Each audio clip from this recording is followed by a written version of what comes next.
안녕하세요. 약속의 아들 이삭에 대해서입니다. 아브라함의 아들 이삭은 하나님과 특별한 관계를 누릴 백성의 시초가 됩니다. 약속의 아들이 이삭이 태어날 때 아버지 아브라함의 나이는 100세였고 어머니 사라의 나이는 91세였습니다.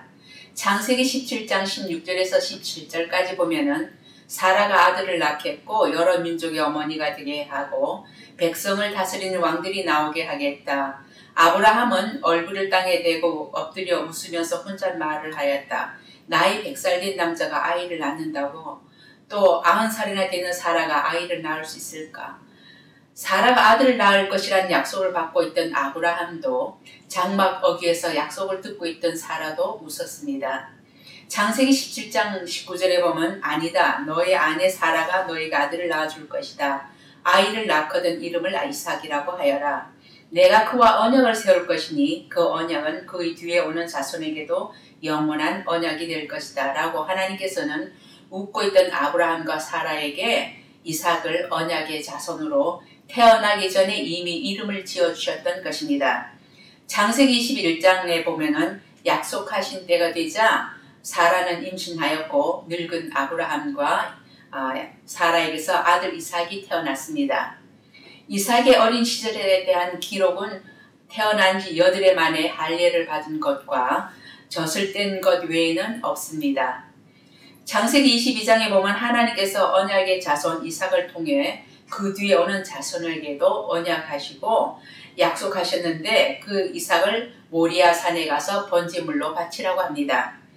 아들을 바치라는 말씀조차 순종한 아브라함은 번제로 쓸 장작을 가지고 사흘 길을 걸어가서 모리아산 가까이에 이르렀습니다. 그리고 함께 간 사람들을 산 아래에 머무르게 하고 불과 칼을 챙긴 다음 아들 이삭에게 번제에 쓸 장작을 지우고 둘이서만 산으로 올라갑니다. 창세기 22장 7절에 보면 아버지 불과 장작은 여기 있습니다마는 번제로 바칠 어린 양은 어디 있습니까? 라고 이삭은 아버지 아브라함에게 물었습니다. 그러나 아브라함은 창세기 22장 8절에 보면 얘야 번제로 바칠 어린 양은 하나님이 손수 마련하여 주실 것이다 라고 대답할 뿐이었습니다. 아버지 아브라함은 제단을 쌓고 제단 위에 장작을 벌려놓고 이삭을 묶어서 올려놓았습니다. 그리고 아들을 향해 칼을 들었을 때 주님께서는 다급하게 아브라함을 불러 그 손을 멈추게 합니다. 우리는 성경에서 이삭이 장작을 지고 산으로 갈 만큼 성장했다는 것을 알 수 있습니다. 그만큼 성장했다면 늙은 아버지에게서 벗어날 힘이 있었을 것입니다. 그런데 이삭이 아버지에게 반항한 흔적은 없습니다. 물론 그것은 아브라함을 향한 시험이었습니다. 그것은 하나님의 뜻이었고 아브라함의 믿음의 순종이었습니다. 아들 이삭은 그런 아버지의 믿음을 본받았기에 죽기까지 복종하였을 것입니다. 그렇게 순종하였을 때 하나님은 대성물인 어린 양을 준비하셨던 것입니다. 그렇게 이삭은 예수님처럼 이미 허락된 약속이었으며 이삭의 죽음은 그리스도의 죽음을 예표하는 것이었습니다. 이삭의 어머니 사라가 죽은 후 아브라함은 집안 일을 보는 종에게 고향 친척으로 보내 하나님께서 이삭에 베풀려 이미 예비해 놓으신 아브라함의 형제인 나홀의 손녀이며 부두엘의 딸이고 아람 사람 라반의 누인 리브가를 이삭의 아내로 데려옵니다. 이삭은 리브가를 어머니 장목으로 데려가서 아내로 맞아들이고 어머니를 잃은 슬픔을 아내 리브가에게서 위로를 받습니다.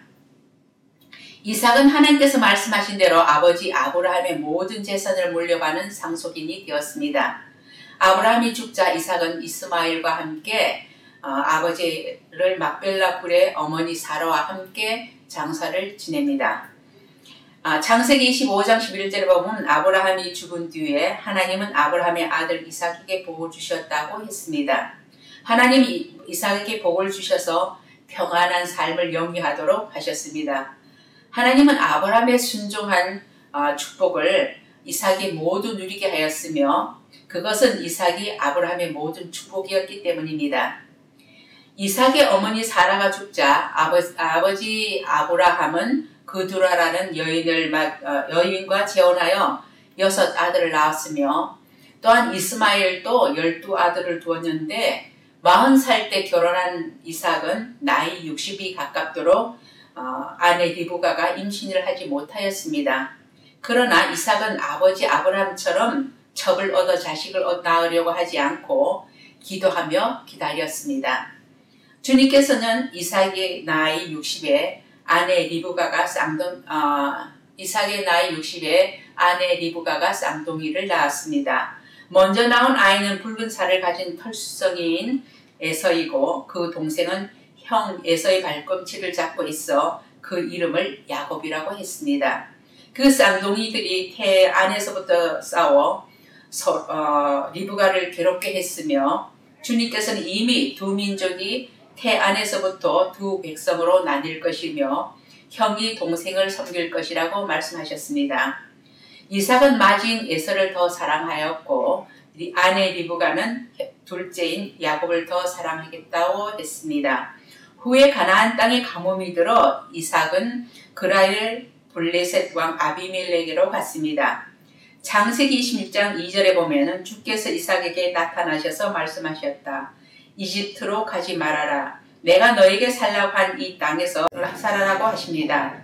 그리고 창세기 26장 3절에서 5절까지 보면은 그렇게 하면 복을 주고 아버지 아브라함에게 맹세한 약속을 이루어서 이삭의 자손이 하늘의 별처럼 많아지게 하고 그들에게 그 땅을 주겠다고 말씀하십니다. 그리고 세상 모든 민족이 내 실의 덕을 입어서 복을 받게 하겠다고 재확인을 시키십니다. 가나안은 영적으로 주님께서 주신 축복을 의미하는 것이며 애굽은 죄악과 타락의 도성으로 간주하였습니다. 그래서 이삭은 그랄에 머물렀으나 이삭 역시 아버지 아브라함의 전처를 밟습니다.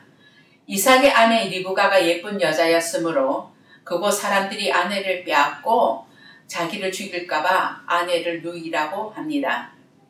그런데 아비멜렉이 리브가가 이삭의 아내인 것을 알게 되고 속인 이삭에게 화를 냅니다. 하나님의 축복으로 이삭의 재산이 점점 늘어났습니다. 그런 이삭을 보고 블레셋 사람들이 시기해서 아브라함 때 받던 모든 우물을 메어버립니다. 드디어 아비멜렉이 이삭을 그 땅에서 떠나라고 합니다. 이삭은 가는 곳마다 우물을 팠는데 그때마다 물이 샘솟았으며 그랄 지방 목자들이 자기네 우물이라고 시비를 걸어왔고 그러면 싸우는 것을 싫어하는 이삭은 다른 곳으로 옮겨 다니다가 보엘세바로 갔습니다. 창세기 26장 24절에 보면 그날 밤에 주께서 그에게 나타나셔서 말씀하셨다. 나는 너의 아버지 아브라함을 보살펴준 하나님이다. 내가 너와 함께 있으니 두려워하지 말아라. 내가 나의 종 아브라함을 보아서 너에게 복을 주고 너의 자손의 수를 불어나게 하겠다고 하십니다. 이삭이 옮겨 다니면서 느꼈던 것은 두려움이었을 것입니다. 그런데 주님께서 두려워하지 말라고 하십니다.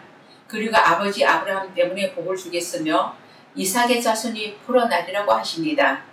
이삭은 그곳에 제단을 쌓고 주님의 이름을 부르며 예배를 드렸습니다. 아비멜렉도 주께서 이삭과 함께 하심을 알고 이삭과 화친하려고 찾아왔을 때 그들을 맞아들여서 잔치를 베풀었다는 것을 보면 이삭은 전쟁을 싫어하고 평화를 원하는 사람이었다는 것을 알 수 있습니다. 창세기 17장 2절에 보면 얘야 보아라 너의 아버지가 이제는 늙어서 언제 죽을지 모르겠구나 라고 눈이 어두워져 잘 볼 수 없었던 이삭이 에서에게 말합니다. 그리고 창세기 27장 4절에 보면 내가 좋아하는 별미를 만들어서 나에게 가져오너라. 내가 그것을 먹고 죽기 전에 너에게 마음껏 축복하겠다 라고 맏아들인 에서를 편애했던 이삭은 에서가 사냥해 온 것으로 별미를 만들어 먹는 것을 좋아했던 것 같습니다. 그러나 창세기 25장 23절에 보면 두 민족이 너희 태 안에 들어있다. 너희 태 안에서 두 백성이 나눌 것이다. 한 백성이 다른 백성보다 강할 것이다. 형이 동생을 섬길 것이다 라고 하나님께서 말씀하셨는데 이삭은 그 말씀을 믿지 않았던 것 같습니다. 그러나 에서보다 야곱을 사랑하는 아내 리브가가 그 말을 듣고 음식을 만들어 야곱을 에서처럼 꾸미고 음식을 들려서 이삭에게 보냅니다. 이삭은 매심적하면서 모든 축복을 야곱에게 퍼붓습니다. 그것은 하나님의 뜻이었던 것입니다. 나중에 에서가 사냥해온 음식을 들고 왔을 때 이삭은 속았다는 것을 알고 부들부들 떨기까지 했습니다. 그런데 이삭은 야곱을 불러서 에서처럼 가나안 여자를 아내로 받지 말고 부디엘의 외할아버지 댁으로 가서 외삼촌의 딸 가운데서 아내를 맞으라고 합니다. 그리고 아브라함에게 허락한 축복도 야곱이 받도록 축복합니다. 이삭은 자신의 아버지 아브라함이 살던 헤브론에서 180까지 살면서 밧단 아람에서 돌아온 야곱을 만났고 늙고 나이가 들어 목숨이 다해 죽어 조상 곁으로 갔습니다. 이삭은 난지 8일 만에 할례를 받은 것과 젖을 뗀 것과 아버지 아브라함의 믿음을 시험한 하기 위한 것이지만 제물로 제단에 올려졌던 것과 생전에 이룬 업적이라고는 우물 파는 것이었습니다. 그러나 이삭의 씨로부터 온 이스라엘이 탄생합니다. 이삭은 아브라함과 이스라엘 백성, 그러니까 야곱을 잇는 교량 역할을 담당한 사람입니다. 이스라엘 역사에서 하나님께서는 이스라엘 백성에게 말씀하실 때마다 언제나 아브라함과 이삭과 야곱의 하나님이라고 하십니다. 만약 이삭이 가나안 여자와 결혼을 했다면 이스라엘 역사는 전혀 다른 방향으로 전개되었을 것입니다.